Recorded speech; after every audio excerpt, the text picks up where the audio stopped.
दोस्तों, मैं हूं छत्री विवेक सिंह सैथवार और अपने चैनल के माध्यम से एक नई कहानी आप लोग के सामने लेकर के आया हूं। कहानी को सुनने से पहले चैनल को सब्सक्राइब कर लें और बेल आइकन को दबाना न भूलें। कहानी है गुप्तकालीन की, जब मूर्तिकला का बहुधाया का प्रचलन था। उस समय एक राजा हुआ करते थे, राज प्रसाद गुप्त। ये शासनकाल की अवधि 200 से 325 ईस्वी के मध्य मानी जाती है। उसमें चीनी यात्री फायान ने उनका वर्णन करते हुए, उनकी प्रशंसा करते हुए लिखा है कि एक उनके समय काल में एक मूर्तिकार रहता था और मूर्तिकार बहुत फेमस था। वो अपनी जीवन की पूरी कमाई अपना परिवार में लगा चुका था, लेकिन वो फ्यूचर के लिए सेविंग अकाउंट नहीं किया था, मतलब भविष्य के लिए कुछ पैसा नहीं बचा पाया था। जब उसकी पूरी एज बीत गई, जब बुढ़ापे की अवधि आई, तो और राज दरबार से जब वापस अपने घर की तरफ जाता है तो यही सोचता है कि पूरी लाइफ की अपनी कमाई अपना प्रेजेंट टाइम में लगा दिया, फ्यूचर के लिए कुछ रखा नहीं। तो प्रेजेंट टाइम में जो हमने खर्च किया उसका फ्यूचर के लिए जब रखा नहीं, तो कैसे हम आगे के खर्च संभालेंगे, बेटे को और बेटियों को कैसे शादी करेंगे, यही सब सोच में आगे बढ़ता हुआ जा रहा था। इसी सब उधेड़ बुन का उसके दिमाग में चल रहा था। तो रास्ते में एक देखा कि बड़ा सा शिला पड़ा है, जिसे पत्थर कहते हैं। तो उस पत्थर को वहीं पे तराशना शुरू कर देता है। उसके साथ टूल्स रहते हैं, छीनी, हथौड़ी और भी उसके औजार रहते हैं, क्योंकि वो मूर्तिकार था।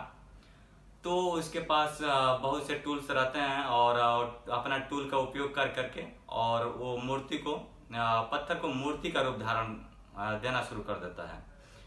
धीरे धीरे उस पत्थर को धीरे धीरे मूर्ति का जब रूप धारण करता है तो भगवान शिव की मूर्ति बना देता है और उसमें जो छोटे छोटे पत्थर के कण जो बचे रहते हैं उसको फर्श बना देता है और वहीं पे मूर्ति को स्थापित कर देता है।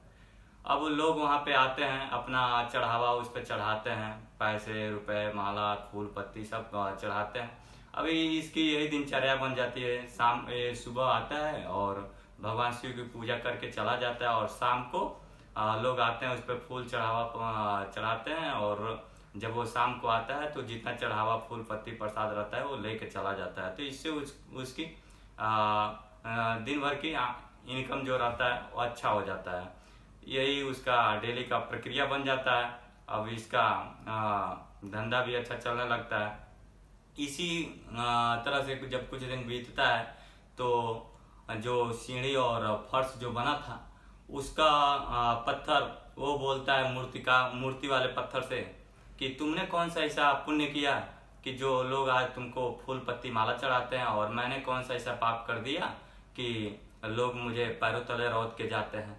तो मूर्ति से आवाज आती है और बोलता है कि ये बात तो तुम मूर्तिकार से ही पूछ सकते हो। शाम को जब मूर्तिकार आएगा तो तुम उससे पूछ लेने का। जब शाम होती है तो मूर्तिकार आता है और ये फर्श वाला पत्थर पूछता है कि ए मूर्तिकार, गौर करिएगा इस कहानी में कि वो क्या पूछता है। ए मूर्तिकार, मैंने कौन सा ऐसा पाप किया कि लोग मुझे पैरों तले रौंदते हैं? तुमने मुझे सीढ़ी बना दिया और फर्श बना दिया और शेष बचे पत्थर को तुमने मूर्ति का रूप धारण कर दिया। इसमें जो मूर्ति बना है उसको लोग पूजा करते हैं। ऐसा क्यों हुआ हम लोग के साथ? दोनों तो एक ही पत्थर के अंग थे। तो मूर्तिकार बहुत अच्छा जवाब देता है, इसको अच्छे से सुनिएगा। मूर्तिकार बोलता है कि तुम लोगों में जो छीनी और हैमर की जो चोट सहने की क्षमता थी वो नहीं थी, और ये रूप धारण किया है मूर्ति, उसमें छीनी और हथौड़ी को सहने की क्षमता थी। इसने बार बार चोटें सही और मूर्ति का रूप धारण लिया, लेकिन तुम जो ही चोट लगाते ही ये मूर्ति के पत्थर से अलग हो गए। जब तुम अलग हो गए तो इस बचे पत्थर को मैंने फर्श बना दिया और सीढ़ी बना दिया। बस यही अंतर था। इसीलिए मैं कहता हूँ कि संघर्ष पथ पे निरंतर चलते रहिए। सफलता नहीं मिली तो अनुभव अवश्य आएंगे। लोगों को क्या कहना है, लोग तो आपके सफलता का मजाक उड़ाएंगे। कहानी की यहीं पे अंत होती है और आप लोग अपने जीवन में सफलता से भयभीत नहीं हुई। मेरे चैनल को लाइक, सब्सक्राइब एवं बेल आइकन का अवश्य दबाएं और अपने दोस्तों से भी सब्सक्राइब करें।